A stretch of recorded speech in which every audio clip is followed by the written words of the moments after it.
Good evening. You're all very welcome here to the Lyric Theatre Belfast for this Writers for Ukraine event. We also send greetings from Northern Ireland to the hundreds of you who are watching this event live online throughout the world. Thank you for giving up an hour of your time to join us for this important event. We did a quick count before beginning this evening, and we currently have a full house. I know we have some empty seats, but people have paid for those seats, which is the important thing.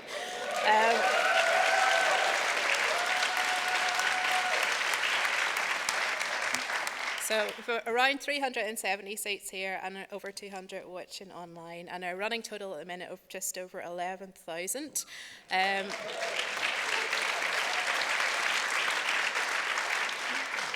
Which we're going to keep open for a while, and we have lyric attendees coming at you with red buckets, so don't think you're getting out of here without giving some more tonight. All of the money is being sent off to the Red Cross's humanitarian relief programme. Like many people across the planet, we here in Northern Ireland have spent the last few weeks watching the terrible situation unfolding in Ukraine with a mixture of horror, grief and disbelief, alongside a crippling sense of helplessness. When faced with such an enormous wrong, it's hard not to feel overwhelmed. It's impossible to know where to even begin. What we're doing here tonight is just a very small thing, but it is a small, good thing. And that's not without consequence, folks. We aren't just standing with our brave friends and colleagues in Ukraine. We're standing alongside ordinary people all over the world who are doing what they can, contributing their own small good things, generously, creatively, and fueled by the hope that their actions might offer comfort and encouragement. 10 days ago, the Ukrainian poet Ilya Kaminsky, who Stephen will read later tonight, tweeted, "Me writing to an older friend in Odessa. How can I help? Please let me know. I really want to help." The friend writes back, "Putin's come and go. If you want to help, send us some poems and essays. We're putting together a literary magazine." And that's in the middle of a war. Imagine.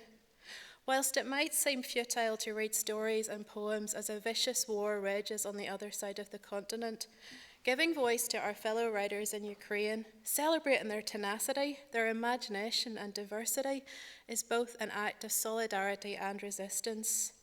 The artists of Ukraine have a long and celebrated history of not only challenging repression and injustice, but also creating really stunning art. Right now, their words are resonating at the deepest, most essential level, and this evening we want to give those words centre stage. So we won't be sharing any information about the Northern Irish writers who are reading.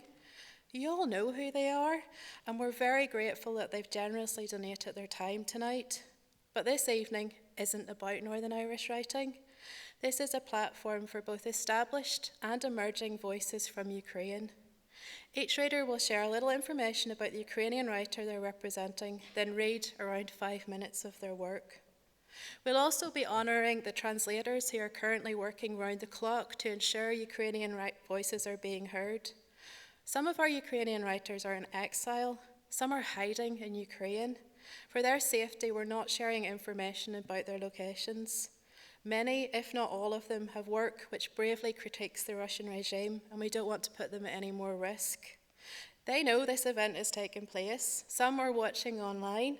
Some have sent messages to Belfast expressing thanks and a sense that it is a comfort to know themselves part of an international arts community.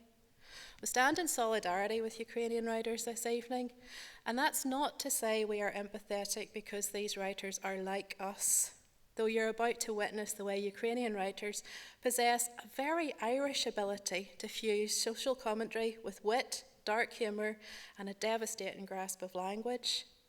We're standing with Ukrainian writers because the writing community is an international one. It traverses borders and boundaries. It surmounts culture and history. An attack on any writer, no matter where in the world, is an attack on the writing community as a whole. So it's an honour and a privilege to celebrate the work of these 7 very diverse contemporary Ukrainian writers this evening. We grieve with them, we rage with them, and we dare to hope with them as well.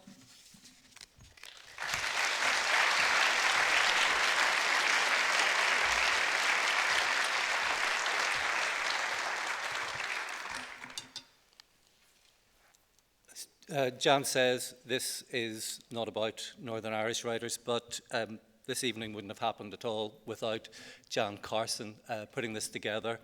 So please, before we do anything else, would you thank Jan Carson?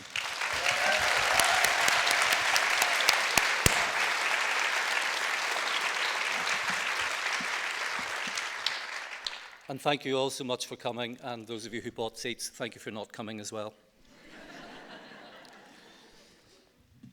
Oksana Zabushko was born in 1960. She started publishing in the 1980s, one of a generation known as the Eightiers.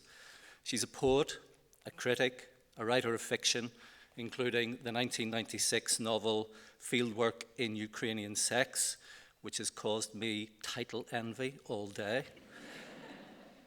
She's also a translator from English and Polish into Ukrainian. She's been a visiting writer at Penn State University, at Princeton, at the University of Pittsburgh, and she currently teaches in the School of Philosophy at the National Academy of Sciences in Kyiv. I say that she currently teaches in the School of Philosophy in the National Academy of Sciences in Kyiv. I don't know if anybody currently is able to go in and teach at the National Academy of Sciences in Kyiv, but from what Jan said about the magazine being produced in Odessa, I'm very sure that they're doing their utmost to carry on the life of the imagination. So this is from a short story collection called Your Ad Could Go Here. It's translated by Nina Shevchuk-Murray, who has translated most of Oksana Zabushka's work in English superbly. And this is a story called An Album for Gustav. The story has three characters in it. There are two narrators of the story, a couple, each of whom refers to the other one in the couple as Sweetie. So there are two sweeties married to each other. And then the third character, who is the Gustav of the title, who is a Dutch guy who's putting together a book about the Orange Revolution of 2004-2005. And one of the two sweeties is a photographer, and Gustav is sitting looking through photographs from the Meban, the square in the center of Kyiv, where there was like a tent city across that winter of 2004-2005. Gustav scrolls past a picture that doesn't tell him anything. A shot of an apartment building window where you can glimpse a hand holding up an orange tea kettle. You'd have to zoom in to see that it's a very old and desiccated hand, like a chicken's claw. It belonged to a very old little lady who couldn't even walk anymore, and had only this symbolic means of joining the column of protesters that passed under her window. I remember I heard people ahead of me, I was walking in that column, chanting a new slogan that turned out to be Grandma, Grandma. Someone had spotted that kettle and the feeble hand holding it, a shaky orange blot in the window. And heads began to turn one after another, people pointing, "What's that? Look." And I shouted too, "Grandma," and pointed my camera, blinking back the tears. Old ladies had a special power of bringing me to tears in those days. The little old ladies who shambled and tottered to the Maidan day and night, slipping on the steep hillside streets and carrying their treasured possessions steeped in the smell of old age poverty. Knitted scarves and socks from their ancient dressers, or a few hot-boiled potatoes wrapped in a clean handkerchief, which the tent city's wardens accepted almost reverently, many with a lump in their throats. Never mind that just a minute earlier, those same wardens were practically begging women in mink coats and a French restaurant owner who drove in a Land Rover loaded to the gills with prepared dinners, "Please don't bring us any more food. We've got more than we could eat already." Looking at these old ladies, at their stubborn, taciturn tenacity, I'll never forget the one who kept bringing tea in a tiny 18-ounce thermos. In the crowd, it took no more than 3 seconds to pour out the 3 cups of tea it contained, and the grandma would turn and crawl back home up the steep, iced-over street to brew another thermos full. And I wondered, how many trips does she make every day? Looking at these old ladies, I was truly touched for the first time by their frightening, primordial, almost elemental life force that could not be cowed by starvation, wars, or labour camps, by any of the horrors, including the destitute old age that befell them, as if the inhuman labour of enduring through it all was a mere nightmare of history, a scam, a foolish bet, as folks would say, the devil wagering Job against the Lord.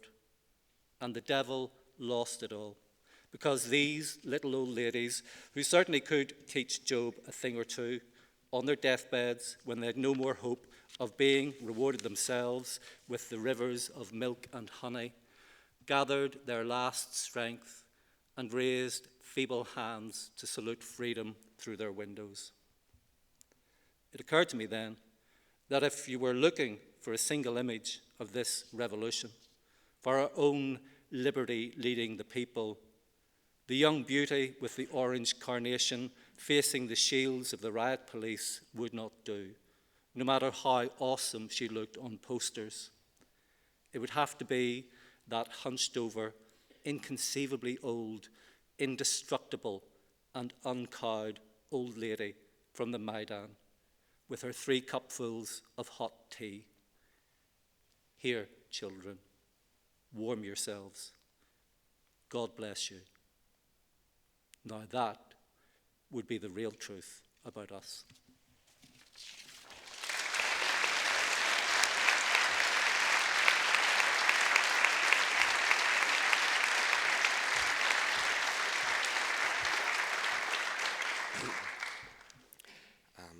Miroslav Lajek is a Ukrainian novelist, poet, scriptwriter, and PhD in philosophy and literature. He was born on the 31st of the 7th, 1990 in western Ukraine, and now lives in Kyiv in Ukraine. Miroslav Lajek is the author of 3 novels and 3 poetry books. He is a lecturer in Kyiv and Moyle Academy, a co-host of the TV show The Poetry Time. Miroslav is also a compiler of an anthology of young Ukrainian poetry of the 3rd millennium. His works are translated into 15 different languages, with published books in Lithuania, Slovakia, and Poland. And his words evoke this powerful feeling of place and a deep love of landscape and the little details that we sometimes do not care to notice. So I'm going to read a few of his poems. Calm rhythm. Moss expands and stuffs with itself the lower layers of the air. Silver engagement ring grows black. And the subterranean brooks and the caves below run full of hoary trout, one small step away from voice. A soldier of an unknown army fell here, to the bottom of the fog. Horses of an unknown coat color ran by. Sow thistle, divest me of my name, sow thistle. I want to become you. I want to grab foxes and roe deer by the hind legs and to not scare them away. To tell the feathered listeners the dreams seen by my roots, to hide a hoary snake in my bosom, and to warm her children.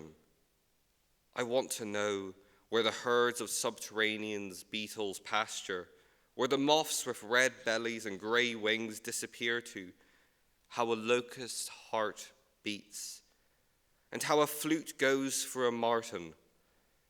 I want to hand feed bears and crows.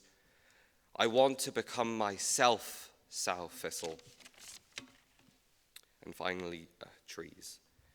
Your trees, lively trees, sown with roots to the bodies of our ancestors. Gush warm blood through the bark before Easter, holy faces go out. Your trees, lively trees, play the birds like a symphony orchestra, no conductor, the violin of orioles, maestro linden at dawn. Your trees, lively trees, bite their elbows and break their thin arms. Losing children, they nervously creak in the faces of windows. Your trees, lively trees, will deliver free blows to the dead doors, cross the threshold, and ask for some water. They will ask for a soul.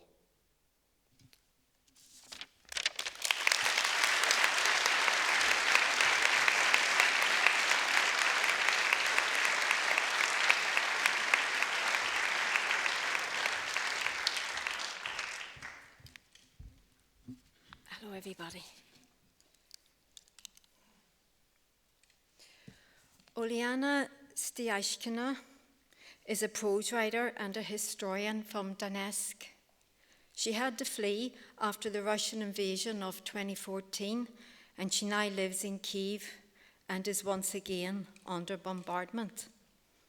She has written several books about the war. Until 2014, she was known more in the context of Russian literature, as she wrote in Russian. She was awarded the Russian Prize in 2014, which is awarded to Russian language writers outside of Russia.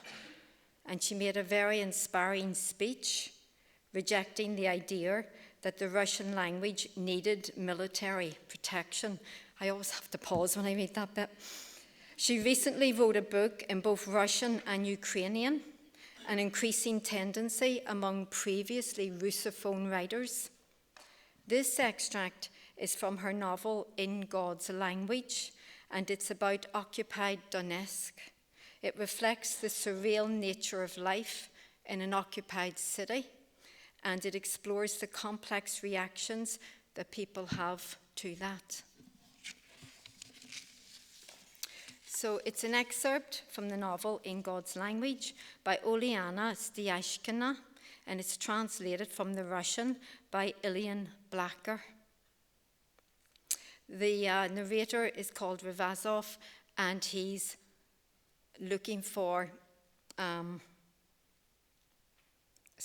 he's not the narrator, he's the character here, and he's looking for the husband, dead husband, of either, I think it's his ex-wife's husband. There's a character called the historian, who is a sort of opportunistic character who had ingratiated himself and he was a historian, taught this character Ravazov's son, and has now become chief of whatever. He keeps getting promoted. So he has sent Ravazov to look for this body in this place called the Complex. Ina's husband had been dead for several days. He lay among the other bodies in a room at the complex that they fitted out with refrigerators. By the door, there were 3 lawnmowers, 2 metal buckets full of bullet holes, the frame of a Gazelle truck, and some packs of yellowed leaflets that for some reason had never been distributed, but would come in useful soon as fuel for potbelly stoves, bonfires, fires in metal barrels. There was a shortage of paper now in the city, but not here. Paper is a great reason for hope. Take whichever one's yours, said the caretaker grimly. Can I call a hearse? Asked Ravazov. A hearse? I'll give you a hearse. He spat and snorted, and then he remembered he had a gun and shot lazily into the ground, almost without anger. He proudly adjusted his woolen papapka hat. Did you come here on foot or what? On the bus, then on foot. Ha, on the bus with a stiff. Ha, now that's funny. Where are you from, bro? were from Nalchik. The name of the foreign town rang out joyfully. Ravazov gave a short, quiet sigh. He looked at the face under the papapka and caught himself trying to commit it to memory so as to be able to recognize it later. It turned out that it was perfectly possible to call a hearse. The funeral business was booming. Wooden crosses, paper flowers, inscriptions on graves. If people had money to pay for all this, Ravazov thought, it could be a decent business opportunity. But judging by the texts on the grave markers, they weren't paying much. They just copied, mixing stuff plagiarized from other graves with the drunken pathos of cinematic nonsense about officers' honor. During the siege of Leningrad, they'd move bodies on sleds in winter. And in spring, when the snow had melted but there was still no food, how did they move them? Did they sling them over their backs, drag them by the legs? They just abandoned them because the winter had drained them of the ability to grieve, to feel.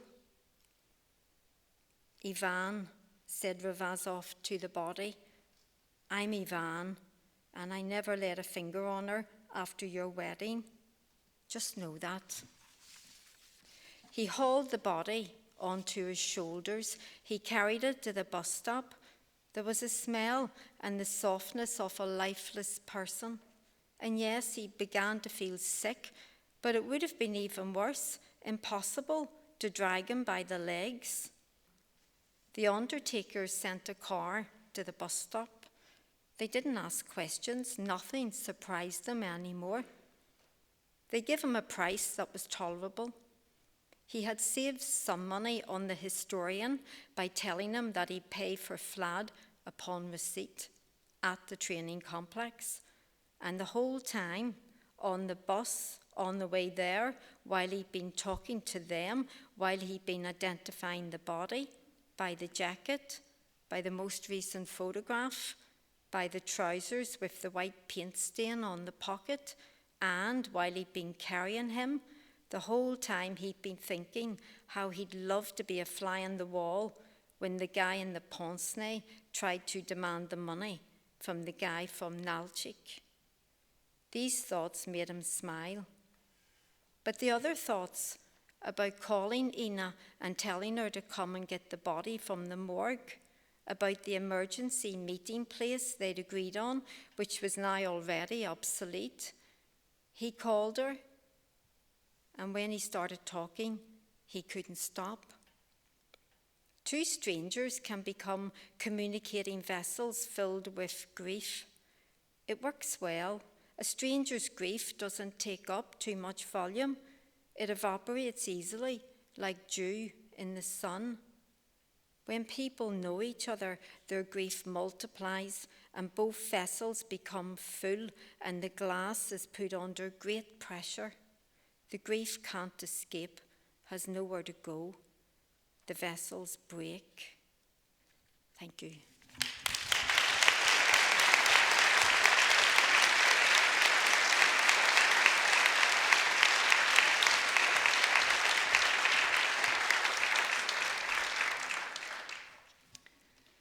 I'd just like to echo Glenn and everyone, I'm sure, thanks to Jan for organising this, and to say that if the person who PayPal'd me directly their donation, I will definitely pass it on just after this. I can't remember the name. So. Oksana Lutsishina was born in 1974 and is a writer, translator, and lecturer in Ukrainian studies at the University of Texas in Austin. The poems I'm going to read are translated by the author Oksana Maximchuk, Max Rozochinsky, and Olena Jennings. And I'll just tell you where they're from. They're from Words for War, New Poems from Ukraine, which is forthcoming from Academic Studies Press in Boston. Oksana Lutsishina's work draws on the legacy of Ukrainian, Polish, Russian, and English language writers. The first poem, that I'm going to read, Eastern Europe is a Pit, reads as a manifesto of a poet oscillating between two worlds, the old and the new, and two ways of being, suffering and love. The Ukrainian word yama brings to mind a grave. In such a pit, things are enclosed by the earth, put to rest. Where there's no motion, there's decay. But decay is itself a form of being. Fresh plums roll down into the pit. New poems emerge. Eastern Europe is a pit of death and decaying plums. Eastern Europe is a pit of death and decaying plums. I hide from it in the body of America, but sooner or later I'll slip from this light, back down into that other, and we'll start talking about death, because that is our national sport. Talking about death, sad yet beautiful, hoping that the world will hear us and gasp at the beauty and sadness. My lover spreads my fingers with his own. He was educated in good old France, then America. He studied Buddhism and erotica somewhere near the borders of Thailand. It's good to drink wine with him and chat, but not about death or Eastern Europe, because the world's a shithole, and it's worthwhile to learn only one art, that of hopping from one pleasure islet to another, and not giving a damn about plague-infected continents with their corpse-eating flies. He kisses me goodnight and disappears into his dream as I lie in mine, full of summer sun and ephemeral sweetness. Mittel Europa, Zigbig new Herbert whispers in my ear. Middle Europe enters a labyrinth without a single turn, a labyrinth of fate and freshly laid brick. It enters and doesn't exit. It endures and revives, small like newly seeded grass in the evening, strong like the grandchildren of those that survived the war. When will I die? Someone asks in my still childish voice, but I don't hear the answer, because it suddenly becomes dark in this death pit, where Miklos Radnoti is writing his last poem.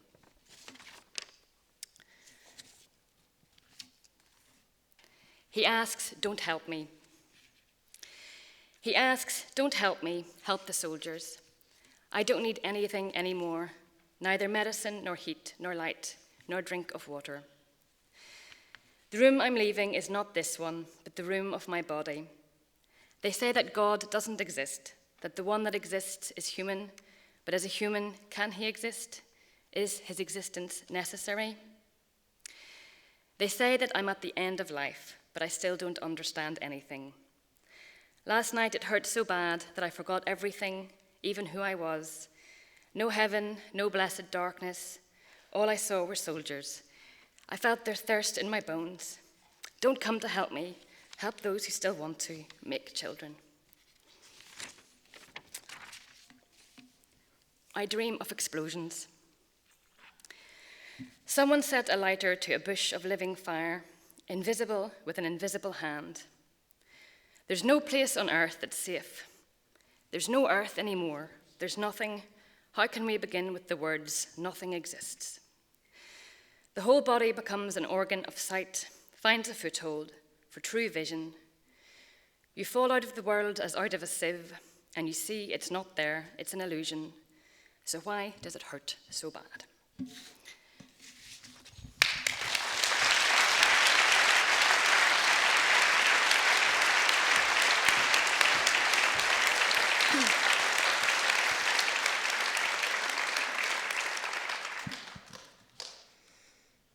Haska Cheyenne is a writer, translator, blogger, and photographer. Born in 1980 in Lviv, she studied classical philology at Lviv University. Being a co-owner of a bookshop in Lviv, she actively campaigns for elimination of non-transparent corruption schemes in textbook purchases. She established an author's course, Creative Writing with Tilo Schulz, A Story in a Weekend. In 2014, her debut novel, Hunt, Dr. Hunt, was published, a major part of which was written using her mobile phone while she was temporarily bedridden. Haska was the Ukrainian recipient of the EU Prize for Literature in 2019, and she is a dear friend of mine, and it is an honour to read her work tonight. A couple of the writers we've been able to make contact with, Miroslav, Natasha, whose play you're going to see an excerpt from later on, and some of them have sent messages just to say how grateful they are to have their work shared in Belfast. And I'm going to begin just with reading a short bit of Haska's message to us, and then I'll read a couple of paragraphs from her novel. You can see the full text of this is up on the website, so if you want to read her full message, please do go there. Dear audience, dear Belfast, less than 2 weeks ago, it was impossible to imagine that all of us would become witnesses of tragedy in its absolute. Each morning, I wake up with the feeling of anxiety for this world and shame for not being there. I first check family chat, where my family are safely isolated in the western city of Lviv. They spend their night waking up to the alarms. For now, they still sleep in their beds because solid walls Austrian architects built at the beginning of the century have survived World War II, and this allows them not to go to the basement with a 2-month-old baby and a 5-year-old. They made a choice not to leave the country yet, and I proudly understand it. Yet after checking on my family, I have names popping up in my head, names of people I still didn't check on since the beginning of the war. My publisher, the editor of my novel, one of my courageous colleagues, Yulia Ilyuka, a writer of kids' books, a mother of a 9-year-old who refuses to leave even after a missile landed in the backyard of their residential building, while classmates of her son were hiding in their basement. She sends the message, Kharkiv will stand. We are as united as never before. We always were Ukrainian, and we will continue to be. The victory will be on our side. And please do go and read the rest of Haska's message to us. I'm going to read a short excerpt from Haska's novel, which hasn't been translated into English yet, so it's just a short translation part. So if there are any publishers who are listening, have a wee word with me later.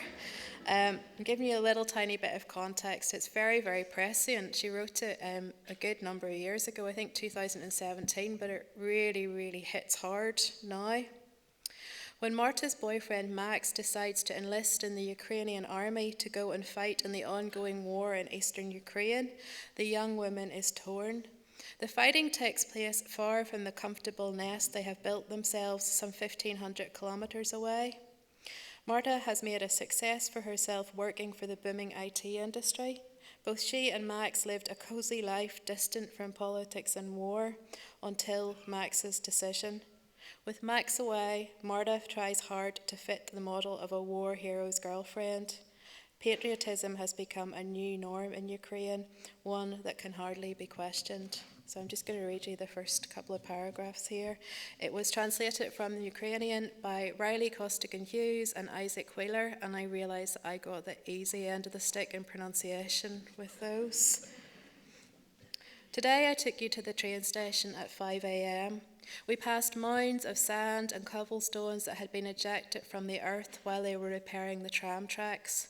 Follow road to church, road to art centre, closed. The sign seemingly indicated a temporary lack of choice regarding one's route. Due to the current weather conditions, this road work could drag on indefinitely. After passing through the empty city, I was surprised to find Palace Square remarkably lively. Waiting for the command to fall in, the new recruits huddled together in the thick, icy rain. You stood off to the side of that chaotic suggestion of a line, and as soon as I drove away, you put in your white wireless headphones. For some reason, the first thought I had was that those hardy country guys who were accustomed to tending to cattle at this time of year, and that's why they were neither pale nor frightened, would take them from you. They smoked and spat. Red faces puffed on red hands to warm them up. Looking at your light-coloured jacket, Columbia boots and brand new backpack, they probably thought that you were one of those guys who couldn't get mummy and daddy to pay the bribe. Who knows, maybe he was mooching off them too much. Maybe the recruiting office had asked for a fuck ton of money. I drive away from you, receding into the morning night. All the windows contain hidden, individualized black holes, concentrated extracts from the bottom of human souls. I get this feeling that I have another pair of eyes in the back of my head. They're looking into the echoing tunnel of the streets as if through binoculars, through the rear view mirror. From this bleak, inverted perspective, your silhouette recedes, but an extra powerful mechanism in my head enables me to turn on macro zoom all the way down to your fingernails, shiny, seemingly polished, not a single hangnail, down to the shaved temples under your long hair, down to the razor burn on your chin, down to the little hairs that mobilize and start stirring deep in your skin as soon as you shave. Like in a computer game, I scan layers of clothes. You spin around like a 3D model inside my head, and I rub your soft, chubby hips and run my hand along the bushy hair under your navel. These spots are especially tender, soft, and cherished. I'd like to rest my cheek here and fondle the nerve endings between your right ear and the little groove on the back of your head. But I make a mistake, and the app needs an update that isn't compatible with my iOS. At the next traffic light, my memory spins its wheels and lags, the battery dies, and everything shuts off. October 31st. First snow, early and sharp. That's how it goes sometimes. Mixed with rain, it slashes your cheeks, and the cold seeps so deep it seems like there's no way you'll ever warm up again. Uncomfortable clothes, baggy and tight at the same time. I don't just view myself as unattractive. I'm helplessly homely, aged, heavy. The past 24 hours have piled on years and pounds. My eyes have sunk into black pits, breasts have sagged, stomach and buttocks have lost their suppleness, skin has gone blue, capillaries standing out everywhere. It's as if I've carried, given birth to, and nursed at least 3 kids, all within the last day. I open my mouth to scream, but all that flies out is a cotton bullet of mute emptiness.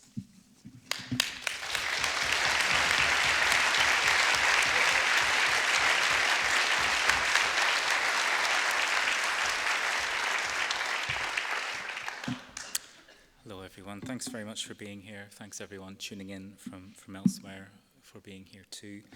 And may I also say thank you again, Jan, for organising this evening, and thank you also to Jimmy Fay and the lyric. I mentioned that to say thank you, but also to remind you, as you know, that the lyric is that genre of poetry that believes that the individual perception, maybe the individual action matters, which is why you're here, and thanks for being here. I'm going to read 3 poems by the poet Ilya Kaminsky. He was born in 1977 in the former Soviet Union city of Odessa. He lost most of his hearing at the age of 4 after a doctor misdiagnosed mumps as a cold, and his family was granted political asylum by the United States in 1993, settling in Rochester, New York. After his father's death in 1994, Kaminsky began to write poems in English. He is the author of Deaf Republic and Dancing in Odessa, 2 books I'll read from shortly. Kaminsky's honours include a Whiting Writers Award, the Milton Centre's Award for Excellence in Writing, the Florence Kahn Memorial Award, Poetry Magazine's Levinson Prize, as well as their Ruth Lilly Fellowship, Phillips Exeter Academy's George Bennett Fellowship, a Lannan Fellowship, and an Academy of American Poets Fellowship.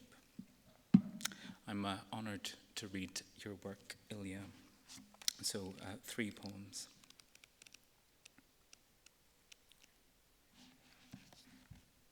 Dancing in Odessa. We lived north of the future. Days opened letters with a child's signature, a raspberry, a page of sky. My grandmother threw tomatoes from her balcony. She pulled imagination like a blanket over my head. I painted my mother's face. She understood loneliness, hid the dead in the earth like partisans. The night undressed us. I counted its pulse. My mother danced. She filled the past with peaches, casseroles. At this, my doctor laughed. His granddaughter touched my eyelid. I kissed the back of her knee. The city trembled, a ghost ship setting sail. And my classmate invented 20 names for Jew. He was an angel, he had no name. We wrestled, yes. My grandfathers fought the German tanks on tractors.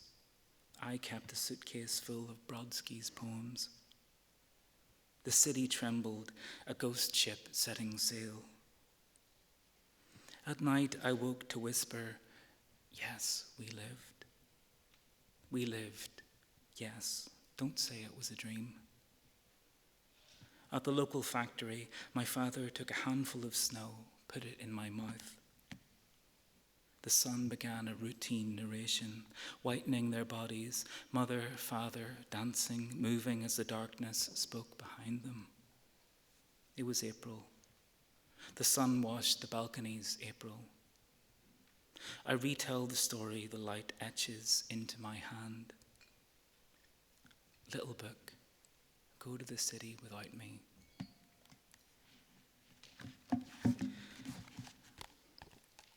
A poem, perhaps, a poem that's become, I think, important for many of us, for all of us, at this moment, from Ilya Kaminsky's book, Deaf Republic.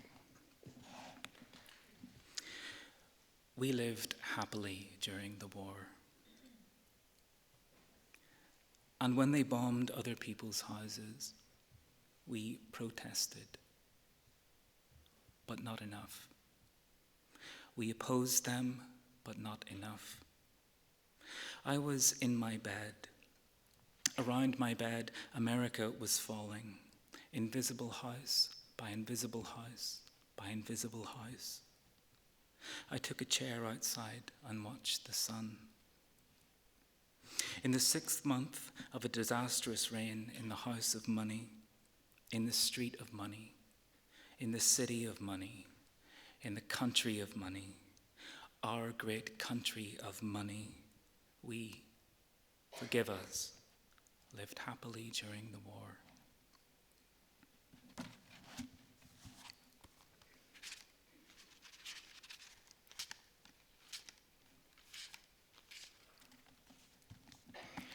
Author's prayer. If I speak for the dead, I must leave this animal of my body. I must write the same poem over and over, for an empty page is the white flag of their surrender. If I speak for them, I must walk on the edge of myself.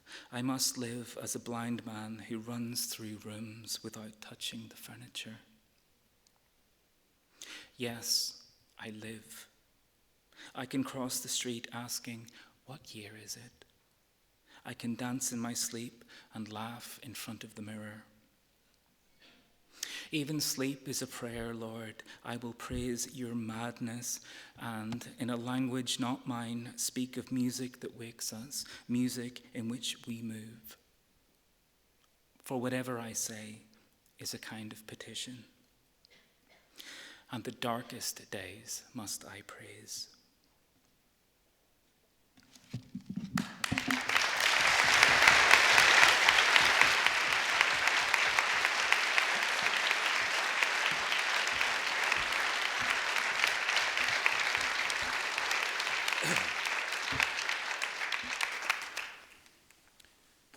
Natalia Vorospit is a leading Ukrainian playwright and filmmaker. Her work, translated by Sasha Dugdale, includes The Komenko Family Chronicles, Royal Court, 2007, The Grain Store, Royal Shakespeare Company, 2009, Meban, Voices from the Uprising, Royal Court, 2014, and Bad Roads, Royal Court, 2017. Natalia also went on to write the screenplay and direct the film of Bad Roads, which premiered in 2020 at the 35th Venice International Critics Week and secured an Oscar nomination as Best International Film. She is the co-founder of the Theatre of the Displaced in Kyiv and curator of the Class Act project in Ukraine. She is currently in hiding. We send her our best wishes and solidarity. Tonight, Catherine Rees, Louise Matthews, Terry Keelan, myself, Vincent Higgins, will read extracts from Bad Roads, directed by Paula McFetridge, Artistic Director of Kibosh. From Scene 1.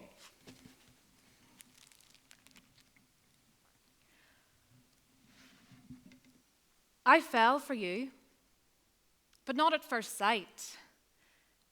It was the second time. I was interviewing you in a cafe in Kyiv. It was a warm winter. I dressed up. I was wearing my red coat. You were in uniform. I said, "You look good." A muscle twitched on your face, and I realized you were pleased. You're this hero. You're talking about the war, about Donetsk airport, which is what I was researching. You start drawing on a napkin the old and new airport terminals, the position of the enemy, list the names of weapons. I pretend I'm following, but I'm not really. You're remote, inaccessible, but my interest in the war excites you. This is my only road to you. You're drawing the only road back from the airport. Your hands are coarse. I tried to pray to the picture of Mary in one of the cathedrals at the Via de' Bacci monastery. I don't really know how to pray, but all the same, the tears are streaming down my face. I pray for my mother, my daughter, for peace in Ukraine. I light a candle for all the dead.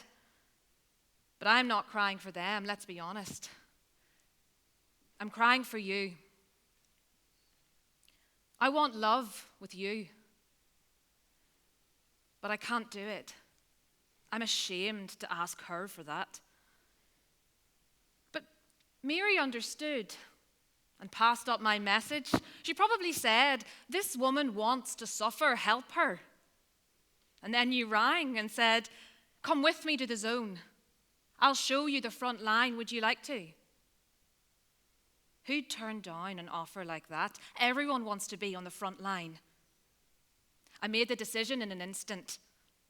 I didn't take hot coffee and cold chicken and all the things a woman should take when she sets off with a man on a long journey. So we ate disgusting hot dogs in petrol stations and drank coffee with a sour taste of vomit. You don't listen to music in your car with its camouflage paint. You smoke. You don't speak much. Ahead of us, the road breaks up. Ahead is the East and the war. You and me, two complete strangers, completely different species. How come I feel so calm, so happy? We both stay in a hotel with the most totally inappropriate name, the Palatial. A twin room. You lie down on the bed on the right, lay your machine gun and handgun tenderly by the pillow, sigh a couple of times and fall asleep. Too quickly. You aren't pretending. You snore. I lie on hot coals all night. And not because I see before my eyes the photographs from the commander who forgot that you shouldn't show civilians pictures of bodies ripped to pieces by explosions. And not because you're snoring. I lie on hot coals for one reason only. I want you.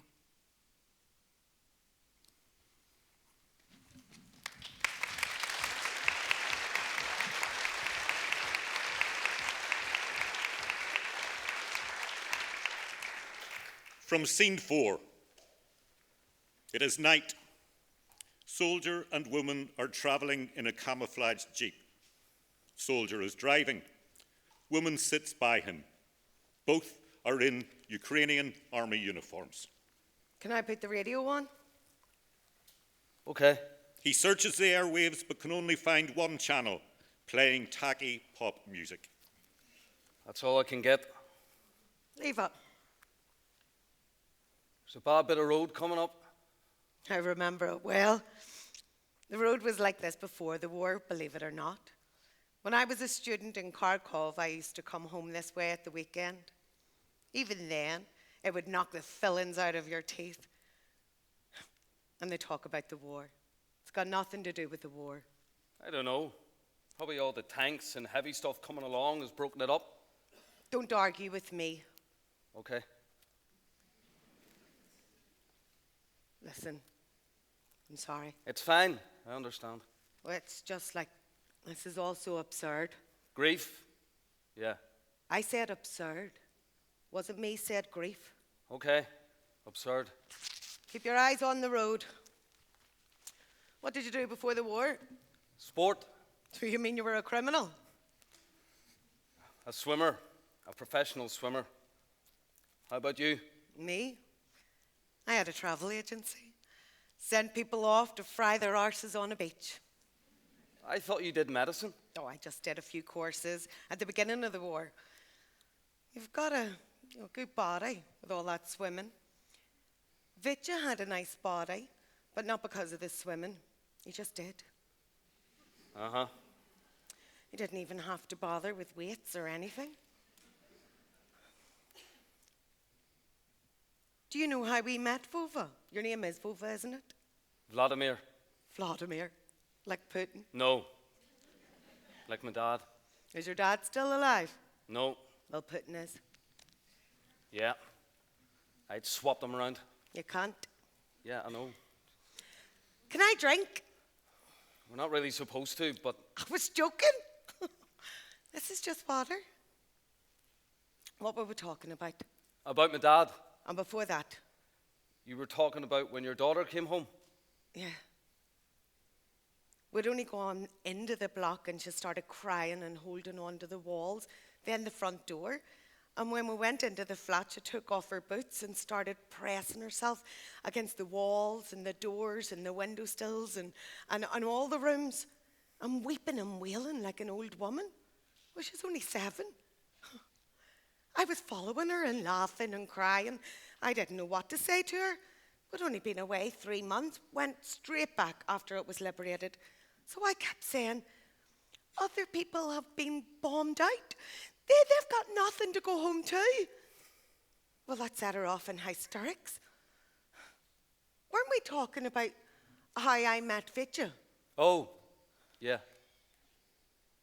They give us pills every day, horrible pills, lots of them. And he got fruit-flavoured vitamins. I was crying because I kept missing home. And he came and he gave me his vitamin tablet. And I ate it. And then he gave it to me every day until we left. I don't really get it.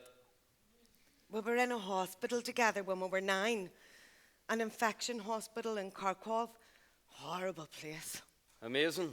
And it started then? No, not then. 30 years later in the field hospital here. And you recognised him? No, not until later. Jesus. Shouted at me when we first met because of that injured boy. But we couldn't have saved him. He was shouting from the start that I was to blame. Now, usually I could give as good as I get, but that time I just burst into tears. That was my first KIA. I was still in training then. What's it got to do with you? I was crying, and he came over and he gave me a sweet. Like he gave me that vitamin tablet when I was 9. Say something. You won't let me? Go on then. He was a good commander. Upbeat, brave. Made everyone feel optimistic. Oh, shut the fuck. He had a shit personality. He could give you a look and it was like a brick in your face. And then he'd get out the guitar and everybody loved him. And when he was drunk, he was so tender, like a cat. Said such beautiful things, the sort of things I'll remember till I die. And on his arse, he had a scar from an injection he'd had as a kid. Real deep scar. But I'd have recognized him without that.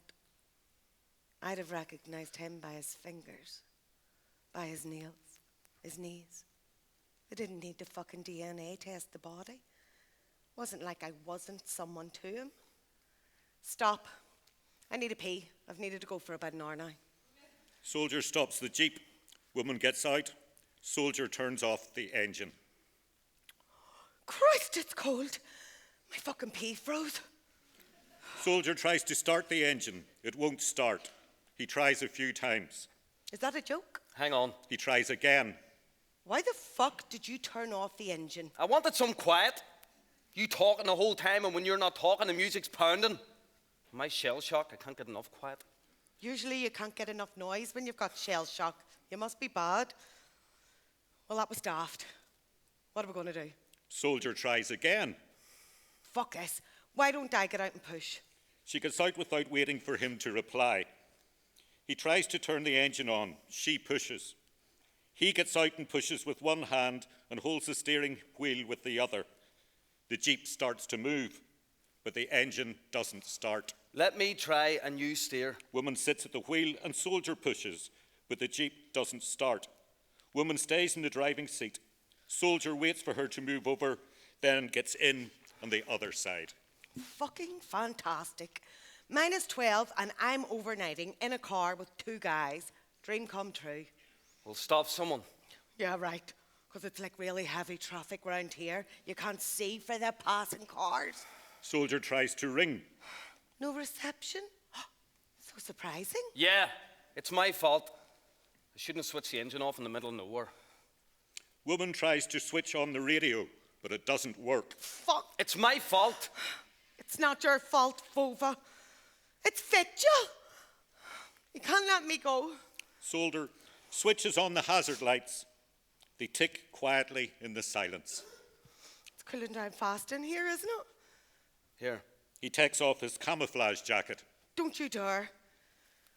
It'd be better if we fucked, Vladimir. Nothing personal, just to keep warm. What?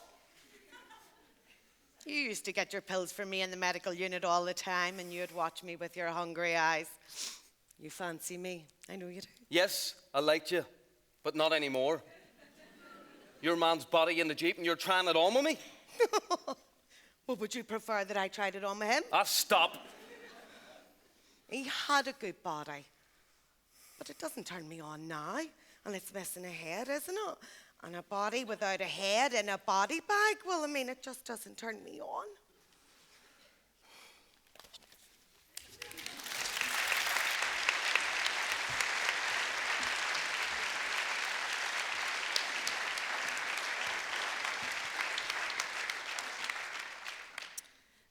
That's us, folks. I just need to do a few wee thanks to finish up. It is exactly 7 days since we had this mad idea to do this in the pub and sent out a wee tweet, and here we are sitting. It's very dangerous to have a few pints and then tweet.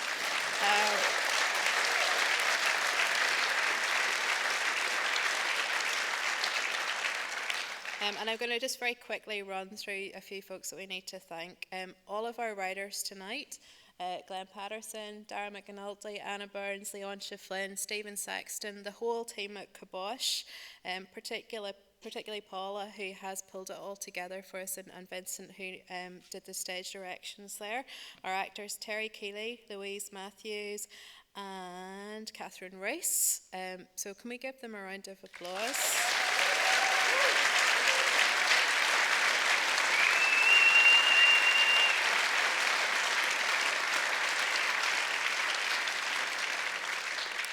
A few people behind the scenes who you might not have seen tonight. So Bernie Brown has been running about like a madwoman, taking photographs for us, volunteered her time. Angela McMahon volunteered her time to do all of the PR and media for this. Us folk did our design work for free. And obviously a humongous thanks to Jimmy Fay and the team at the Lyric for so generously giving us the space.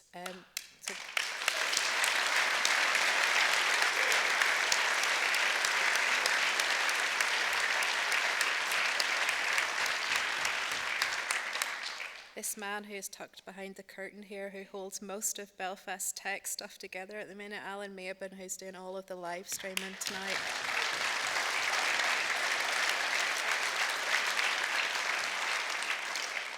And finally, I just want to say a thank you to the people who helped us source texts. We did try our best to name check all the translators. Translators who translate from Ukrainian and Russian have really been working their asses off in the last 10 days. Many of us know and love Sasha Dugdale personally, and Sasha has been a saint for the last week. She spent her birthday translating and working on some of this. We also had incredible help from the British Library, B. Rowlett and the team there, and from Hannah Treverton and the team at English Pen. So please, if you are reading Ukrainian writers and you're talking about them, also name check the translators, because a lot of them aren't getting paid for what they do at the minute, and they're really going above and beyond.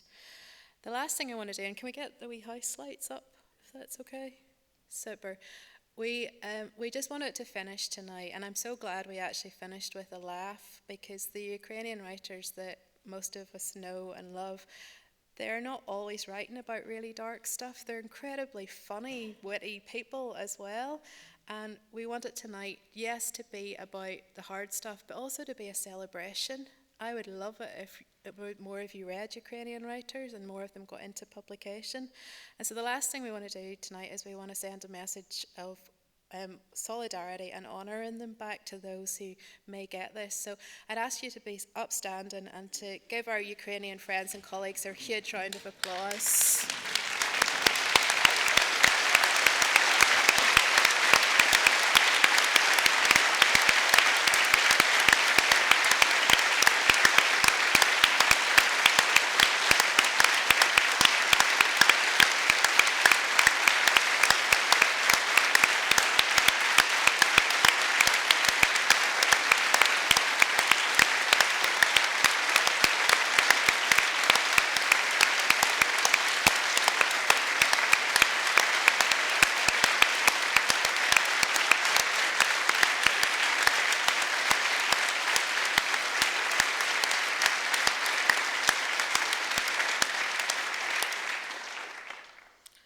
Thank you, folks. Safe home, and there are wee red buckets on the way out as well. Thank you.